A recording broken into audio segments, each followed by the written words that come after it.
મહત્વના આજના સમાચારથી શરૂઆત કરીએ તો કચ્છમાં ભૂકંપનો હળવો આંચકો અનુભવાયો છે।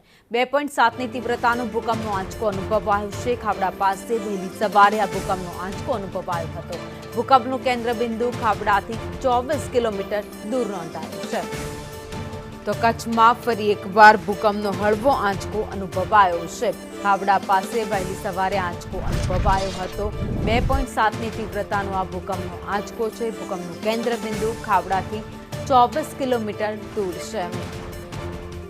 એ ભૂકંપનો આંચકો જે સ્થાનિક લોકોને અનુભવાયો હતો, જો કે તેની તીવ્રતા ખૂબ જ ઓછી છે। 2.7ની તીવ્રતા હોવાથી ખૂબ જ હળવો અણસાર દેખાયો હતો, પરંતુ જ્યારે કચ્છના એ સમયને યાદ કરીએ, જ્યારે ભૂકંપ આવ્યો હતો એ પરિસ્થિતિઓને યાદ કરીએ તો રૂંવાટા ઊભા કરી દે એ પરિસ્થિતિ કચ્છે જોઈ છે। આજે ને ફરી એકવાર આ કચ્છ બેઠું થયું છે, ફરી કચ્છ ઊભું થયું છે। ભૂકંપના એ આંચકામાંથી બહાર આવીને આખું કચ્છ એમાં ધ્વસ્ત થઈ ગયું હતું, વિનાશ વેરાઈ ગયો હતો અને એના પછી અનેક એવા ભૂકંપના આંચકા છે જે કચ્છે વેઠ્યા છે। જો કે ફરી એકવાર 2.7ની તીવ્રતાનો ભૂકંપ